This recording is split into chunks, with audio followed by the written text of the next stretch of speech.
Selamat datang kembali. Kali ini kita bahas sesuatu yang krusial banget dalam negosiasi, tapi sering kelewat, perencanaan dan persiapan. Kita bakal bedah intisari dari buku Great Negotiators, Tom Baser, fokusnya di bagian kedua ya, soal planning and preparation. Misi kita kali ini menggali tips paling jitu dari sana biar Anda lebih siap gitu. Tapi kenapa ya persiapan ini penting banget tapi kok seringnya ya udah sambil lalu aja? Pertanyaan bagus itu. Karena gini, negosiator yang beneran jago itu nggak pernah anggap remeh persiapan. Sama sekali. Ini bukan cuma langkah awal, ini fondasinya. Sumber kita kan bilang, kalau Anda sampai kaget pas negosiasi, wah itu salah Anda sendiri karena kurang siap. Istilahnya earn the outcome, hasilnya tuh diusahain. Persiapan matang emang nggak jamin 100% berhasil sih.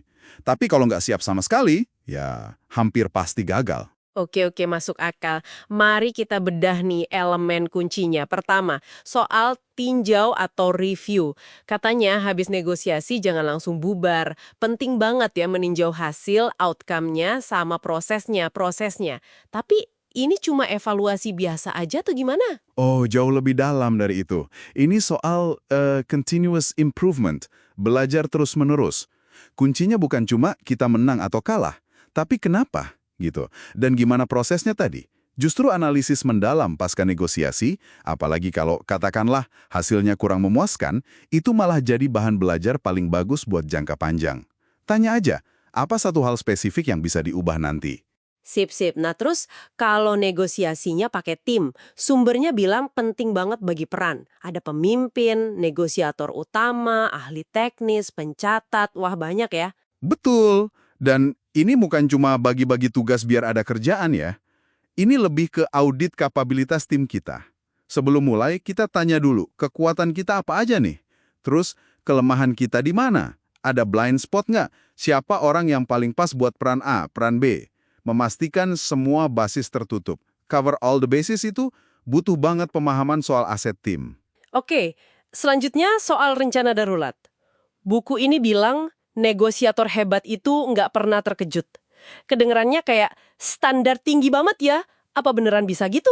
Mungkin lebih tepatnya mereka itu meminimalkan kemungkinan terkejutnya, gitu. Jadi bukan berarti nggak mungkin sama sekali, tapi kecil banget kemungkinannya. Caranya ya lewat contingency planning yang cermat, mikirin skenario. Prosesnya mirip bikin semacam pohon keputusan, decision tree.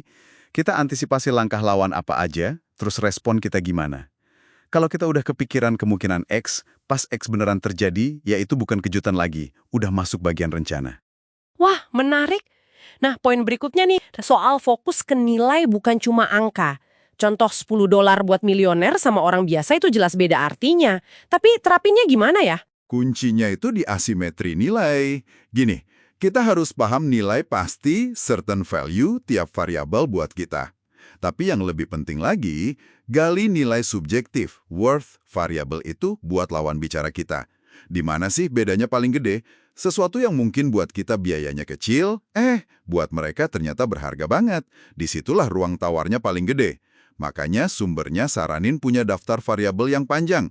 Have a long list of variables, bisa sampai 50 katanya. Dan yang paling krusial, kasih harga atau value the variables di tiap item itu. Kalau nggak tahu nilainya, gimana mau nawar atau tukar tambah efektif kan? Benar juga. Valuasi ini penting banget berarti. Terus soal target.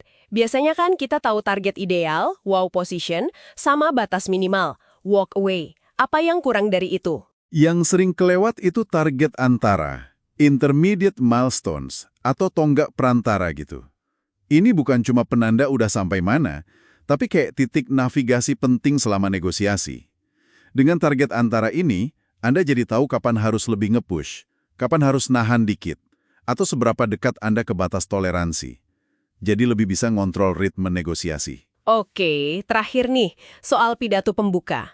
Sumbernya bilang menit-menit awal itu krusial, apalagi kalau kita tuan rumah. Iya banget. Ini soal ngambil kendali narasi sama prosesnya, take control, dari detik pertama.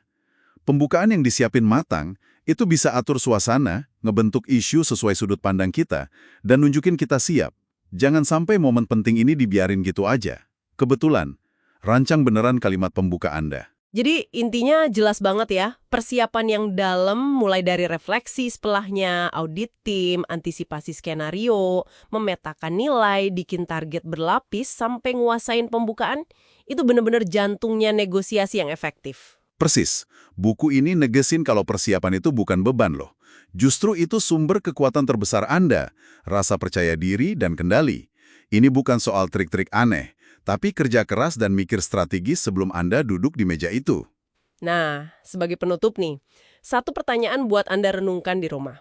Seberapa sering sih Anda beneran investasi waktu dan energi buat persiapan negosiasi yang sepadan gitu sama pentingnya?